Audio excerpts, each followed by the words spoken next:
Dito sa Pilipinas, patuloy rin ang pag-alala ng mga Katoliko sa naging impact ni Pope Francis sa kanilang buhay.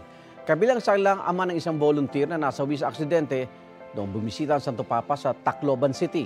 May unang balita si Sandra Aguinaldo. Isang larawan ni Pope Francis ang inilagay sa altar ng National Shrine of Our Mother of Perpetual Help o Baclaran Church sa Parañaque City. Sabay sa araw ng Baclaran, idinaos ang Novena Mass para sa Santo Papa. Nag-alay din ng misa sa Immaculate Conception Cathedral sa Zamboanga City. Pinatunog din doon ang kampana.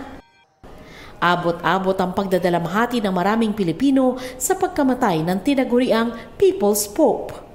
Si June Padasas, di raw malilimutan ang pagdamay sa kanya noon ni Pope Francis nang mamatay ang anak na si Cristel.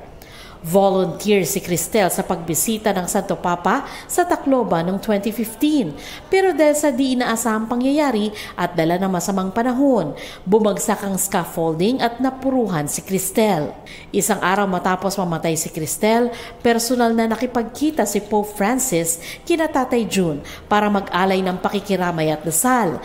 Binigyan din siya ng rosaryo ng Santo Papa. Kwento ni Tatay June, halo-halo ang nararamdaman niya noon. Pero ang pagbisita ni Pope Francis, nagbigay raw sa kanya ng lakas. Kaya gano'n na lang daw ang lungkot niya nang mabalitaan ang pagpanaw ni Pope Francis. Lungkot pero naging masaya kasi sabi ko, nakamay na siya ng Diyos, wala siyang naramdaman sakit. Doon, paraiso ng pupuntahan niya. Siguro, mas matuwang-tuwa na makita na silang anak ko dyan. Yan ang kahapon inausap ko yung anak ko sa altar kasi nagsindi ako ng kandila. Sabi ko na, wala na si Pope Francis kung nanonood. Salubungin mo lang yan. Gabayan mo punta sa kaharian ng Diyos. Pinakaiingatan din ni Salome Israel ng Tubigon, Bohol ang larawan kasama si Pope Francis. Bagamat naputulan ng braso, isa si Salome sa mga nakaligtas sa lindol sa Bohol noong 2013. Noong 2015, nabigyan siya ng pagkakataong makasama sa tanghalian si Pope Francis sa Archbishop's residence sa Palo Leyte. When I meet Pope Francis last 2015, I was so blessed and feel privileged for giving a chance to dine with him, and not just to dine but also to talk to him personally. And also during that time when I meet him, a lot of opportunities have come into my way.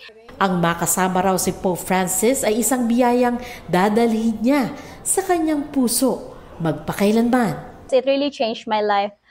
Pope Francis is not just a spiritual leader, but also he is a guiding light for me because his presence brought me hope, faith, strengthened my faith, especially to God. Blessing din kung ituring ng pamilya Manzano ang pagkakataong makalapit kay Pope Francis nang dumalo sila sa Vatican City noong 2018. Binuhat ng isa sa mga guard ni Pope Francis ang 5-month-old lang noon na si Andre at hinagka ng Santo Papa. In that time, because I was really close to him, I can see his face. He closed his eyes, he kissed him, he whispered, and he was praying. Wala mang maalala si Andre, nagsisilbing alaala ng tagpong yan ang mga litratong kuha ng kanyang mga magulang. When I was 5 months old, I got kissed by Pope Francis, and this is one of my favorite pictures. Para sa akon, ang kiss nga ginhatag ni Pope sa akon bata 7 years ago is a symbol of a blessing and grace. It was a gift that we will carry for the rest of our lives and something that we will never forget. Nakatatak na rin daw sa isip ng rector na si Father John Tadifa ang araw na makausap niya si Pope Francis noong 2021. Inspirasyon raw ito para pagbutihin ang kanyang ginagawa. Pagpalakit ko man sa iya personally and saying